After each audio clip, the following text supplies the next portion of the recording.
To the Real Results Show, yet another episode. We are live every Wednesday at 12 p.m. PST, 3 p.m. EST. And what we're doing here is interviewing real practitioners who have real results for themselves and their clients.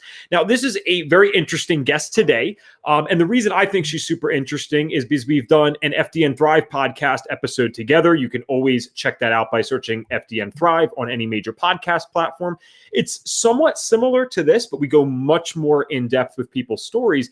And Leslie Parran is our guest today. And if I'm not mistaken, Leslie, you have over 40 years of nursing experience, correct? Yeah, that's correct, Evan. Over the last 40 years as a registered nurse, I've actually helped people with chronic pain, most of them with cancer and other very chronic diseases. And I really have been excited to transition in this phase of my life to really helping people even avoid getting to the hospital in the first place. So I'm excited to be on the show today. Awesome. And I said this to you on the podcast, and I'll say it again. Your type of people are some of my favorite to talk to because you have this background in Western medicine and now you're learning about functional. And I know that you've been doing that historically anyway, but it's a beautiful combination because it doesn't create a bias one way or the other. And we don't become dogmatic then, right? We are always promoting that we just want Western medicine used at the right times. And likewise, we want functional healthcare used at the right time. So for someone to combine both, I think that's just a wonderful thing to be able to offer people. And I'm happy to dig into some of your knowledge today. So I always start with a similar question, just as a quick background. When did you find the FDN course and when did you graduate? Well, I actually graduated this past June, and it was perfect timing for me. It was June in 2020, and so it was perfect timing because I was going towards retirement from my nursing career.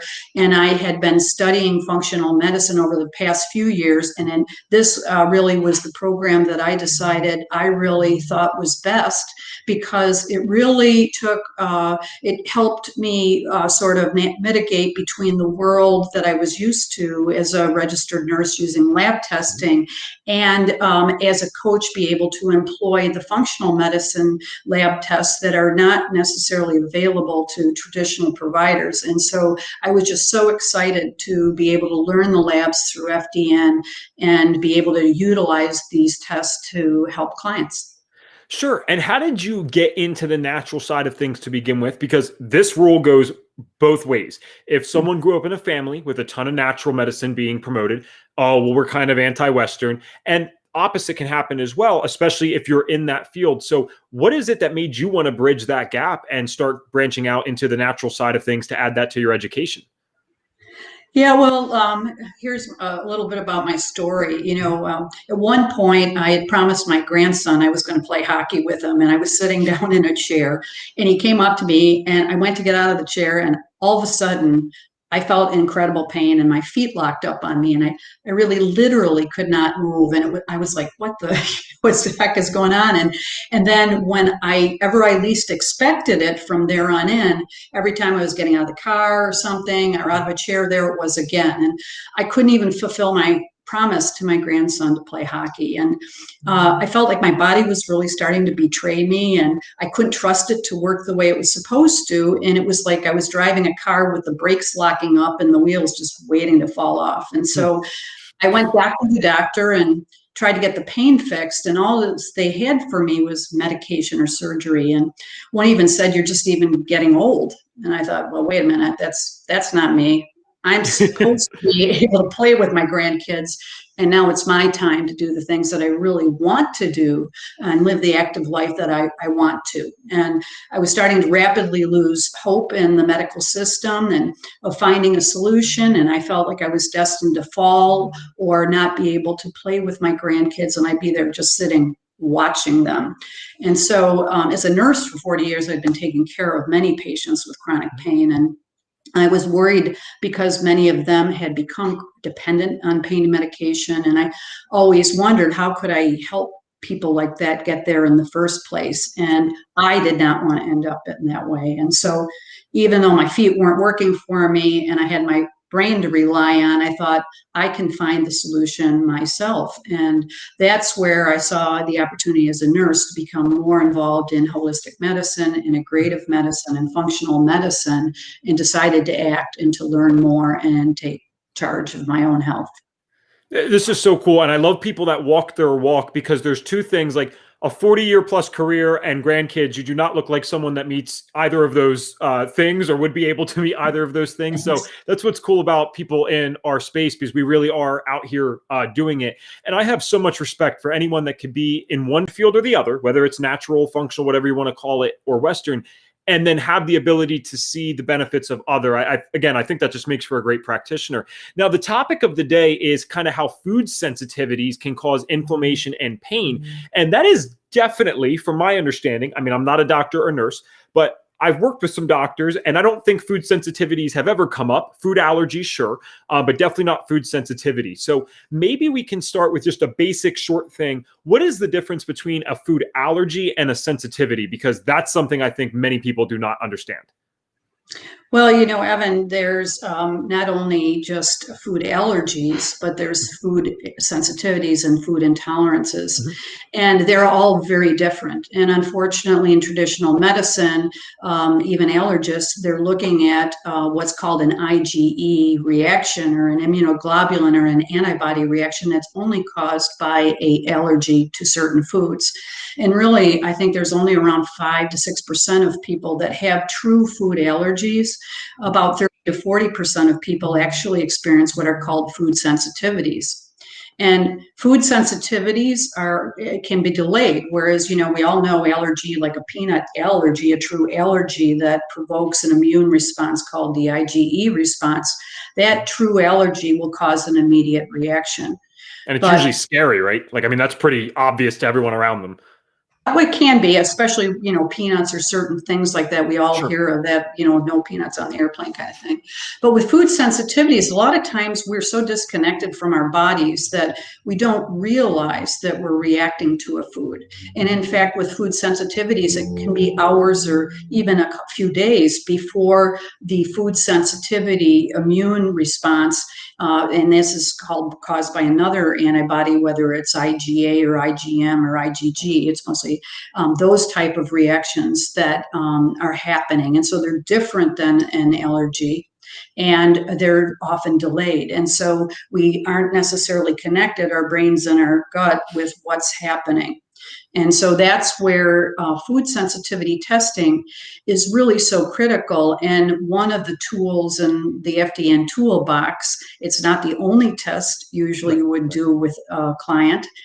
It's one of the tests, and it provides some very valuable information to clients. And the most common test that we use is called the MRT food sensitivity test, which tests for over 170 foods and other chemicals to help identify where someone might need to know that they have they're sensitive to a food or something that they should take out of their diet. Awesome explanation. And yeah, the MRT has been a blessing in the FDN Thrive program and in my own personal stuff, even in my own healing journey. It just found things that were not ever discovered. And I am the perfect example of this. I got a food allergy test around 15 or 16 years old because of what I now know were panic attacks I was experiencing. Nothing came up. Zip. And of course, when I get into that food sensitivity thing, looking at 170 different items, I mean, I know that you said there's a percentage of people, but I feel like most people show up somewhat sensitive to something on the MRT. Now, of course, we also work with a sicker portion of the population. And for those just tuning in, we're talking today about how food sensitivities can cause inflammation and pain. And you can drop the word pain below, and we're always giving away free stuff on these things. The real results show that is. And today, what we're going to be talking about, what we're giving away for free, is learning more about FDN Thrive. We're going to hook you up with our survey. So FDN Thrive is our program for the person that maybe doesn't really want to become a practitioner, but they definitely want the healing experience of working with an FDN. So it's a wonderful program. Leslie's a part of that in addition to owning her own business. So very, very cool stuff. All right. So getting back to this topic and how pain can actually be caused by food sensitivities. I know that this is maybe a little basic for people in the space, but there's plenty of people that don't understand it. How is it that a food sensitivity can cause inflammation and pain? Why does that mean I'm having pain? Shouldn't that just mean my stomach gets upset or something? I think a lot of people might not get why that connects. Yeah, and you're right. This is not something that's very intuitive for most people. Most people would assume if you're sensitive to something that gets into your gut, that it would cause gut-related symptoms. And in fact, many times it can. But oftentimes, like in my case, I had arthritis that was actually connected to that uh, type of reactions to many foods. You mentioned earlier that it's often not just one. In fact, here's my little card that shows my sensitivities. Yes. But things that I never expected or suspected that I was sensitive to, that's where this test comes in and provides very valuable information. And it helped me learn that because where my weakest link was in my body, it was that this sensitivity to this food was causing an immune reaction that was actually setting up house in my joints and causing bone pain. For others, it might be migraines. It could be, and in fact, in very extreme cases, there are case reports of people with sensitivities to corn or wheat that actually have neurologic issues, even issues such as schizophrenia. There are case reports where if that corn has been removed from someone who has a sensitivity to corn, that person's symptoms can totally clear. So I think people really underestimate the value of food sensitivity, because once we correct our diet and take out those foods we are sensitive to, we can often correct a number of underlying symptoms. And I tend to focus on pain because a lot of these can cause gut pain or other types of things. It's just sort of my niche area. But it can cause a variety of different reactions, and depends on the individual. And that's why the testing is so important, because it points out those foods that individual is sensitive to. I love that you brought up corn and wheat. Those were two things that I came up hot for. The wheat was actually in the yellow. The MRT, for those that don't know, it does it by color, kind of. Topic for a different day. But corn was one of my highest reds. I mean, it was well beyond that. And although I had cut out wheat, I had not cut out corn. And of course, you and I know about like potential cross reactivity there. And I was like, oh my goodness, what a mess this was. So I removed both of those things. And my mom and I had very similar panels on the MRT. And we actually found the most noticeable benefit coming from that removal of corn and not even wheat. So who knows what that is? But again, none of this showed up on a food allergy test. So can I just interject too? I want to Please. bring up that most people don't realize it's not just removing them from your diet. For example, I was taking medication. I had also thyroid disease related to a wheat sensitivity, and not an allergy, but a sensitivity. And my medication I was taking actually had substances in it that were I was reacting to. Often don't know that our own medications contain either wheat, soy, or cornstarch or something that could actually trigger allergy. And the same, especially for women who are used to cosmetics, etc. A lot of these products contain things where if we have a sensitivity to it, we need to make sure we also eliminate those things and find alternatives. Yeah, excellent point, because this was years ago, and I was at a phase where, I'd still get headaches pretty often. So I was like, okay, well, I'm getting better. It's okay to take the Advil, and any generic brand even of anything with ibuprofen is going to have cornstarch in it. And it's like, go figure, so I'm taking away inflammation in a very bad way and in a risky way. And I'm adding it because I wasn't checking everything. I'm so diligent now, and it can be overwhelming for people to try to find all these things. But this is why we promote eating whole foods and eating healthy, because you generally avoid a lot of this stuff anyway. And then you really only got to check the medications. So when you were applying this to your own healing journey, and I know that you graduated in June, so almost a year, that's pretty cool.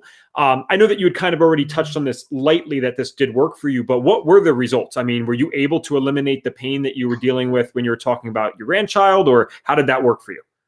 Well, it really wasn't easy. And I don't think any of us as coaches promise it will be easy, especially for those people that have multiple food sensitivities. It took a lot of dedication, but I really knew that I had arrived when I could get going and play with my grandson without having that immobilizing type of pain.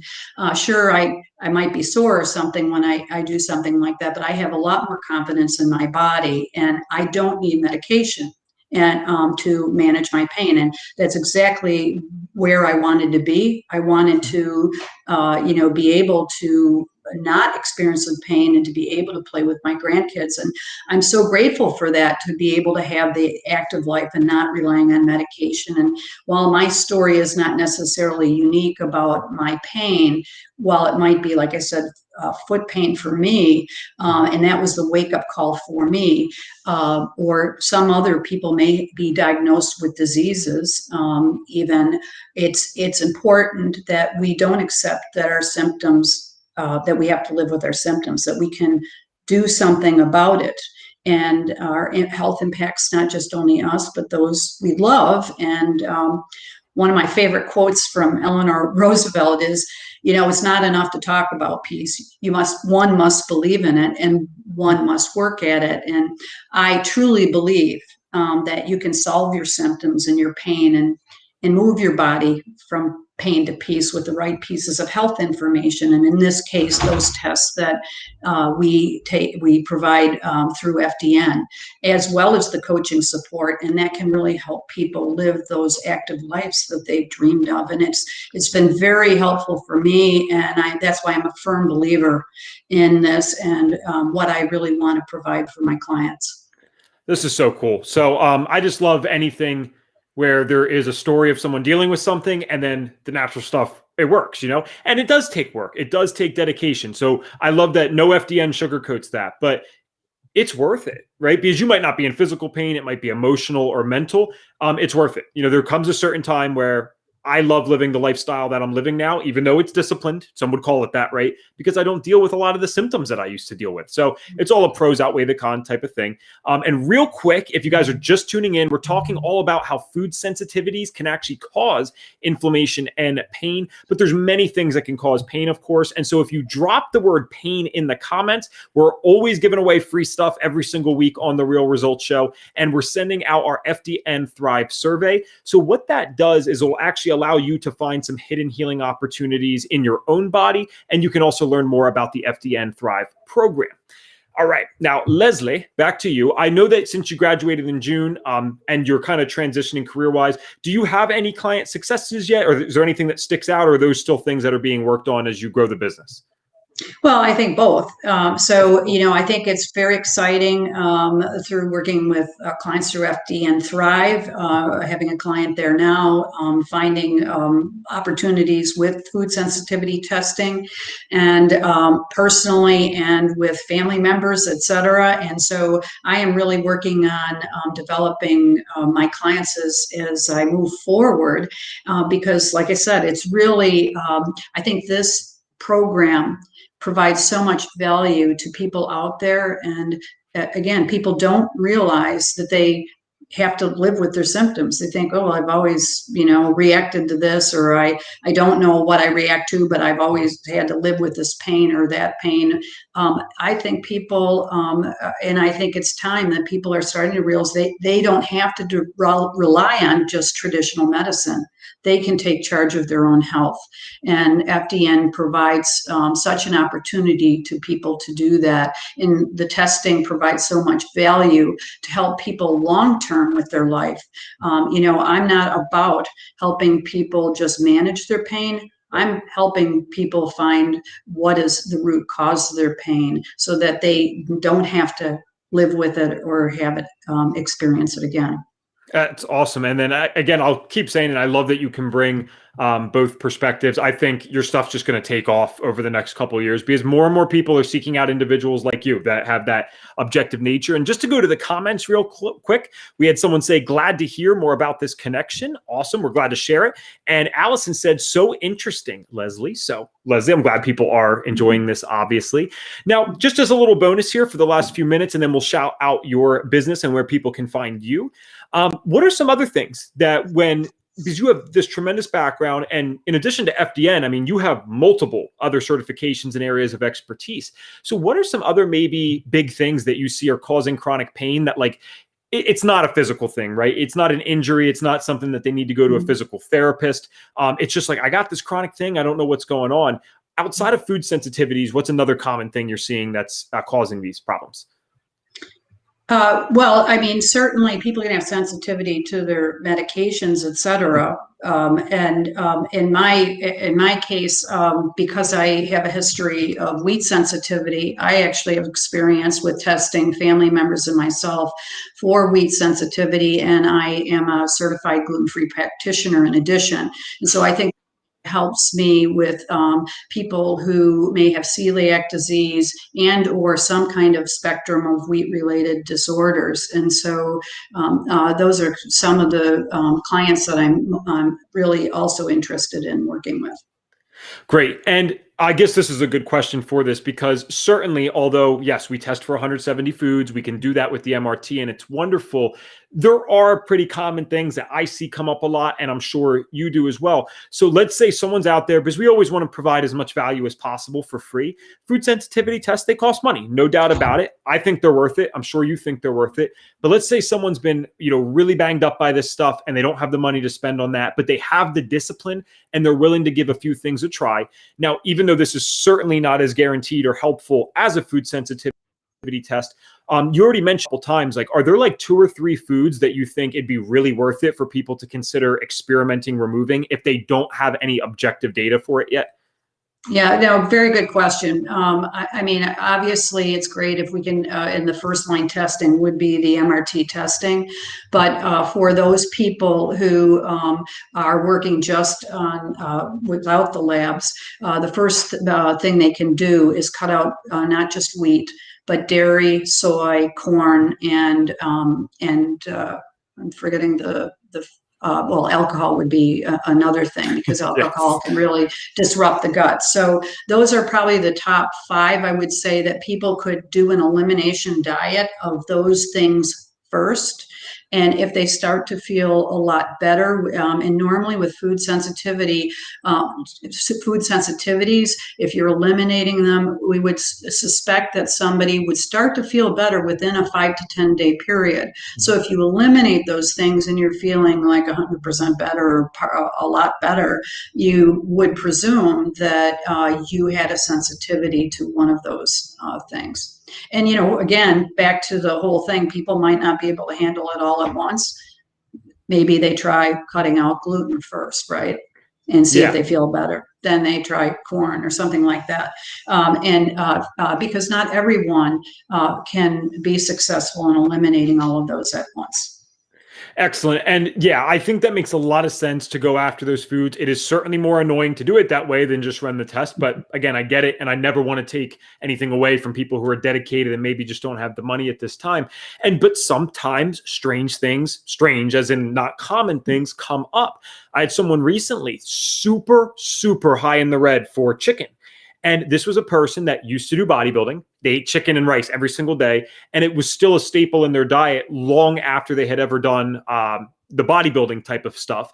And sure enough, they remove it. And what do you know?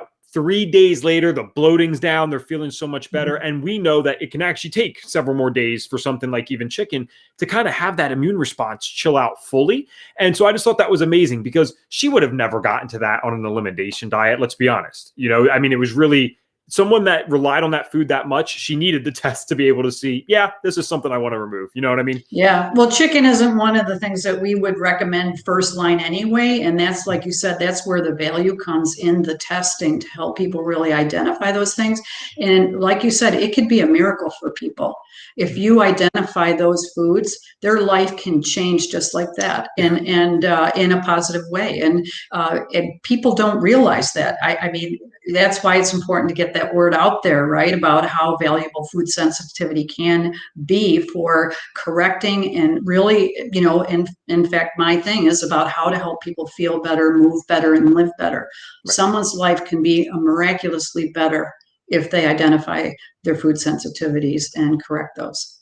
Absolutely. And it's so cool that this is just one piece of the many pieces that we offer of the puzzle with FDN as a whole. So we do have to wrap up. I want to shout out Rennie real quick, but she said, great interview, Leslie. Thank you for sharing your story. Being there for our family is one of the greaters. And thank you, Health Coach Ev, for presenting such valuable information. Thank you for using my proper name, Rennie. I appreciate that. Leslie, if someone's like, all right, this woman's awesome, this is the person for me, I need someone that has both backgrounds, where can they find you and get in contact? Yes. Well, my website is www.peace,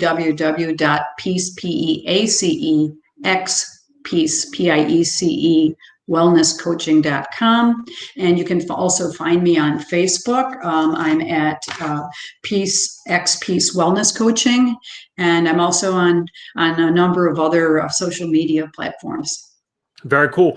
And of course, we actually have Leslie's full longer interview where we went into a lot more than just food sensitivity stuff. So just search for her name and then type in FDN Thrive and it will come up right on Google. You can get it checked out there.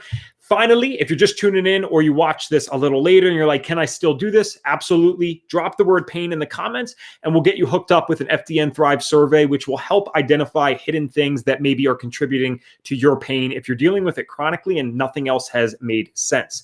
So I just want to thank you all for tuning in to another episode of The Real Results Show. We're live every Wednesday at 12 p.m. PST, 3 p.m. EST. You've been talking to Evan Trantu, aka Health Coach Ev, your host, and Leslie Parran. And we've been talking all about how food sensitivities can cause inflammation and pain. Thanks so much, and we'll see you guys next week. Thank you. Nice to see you.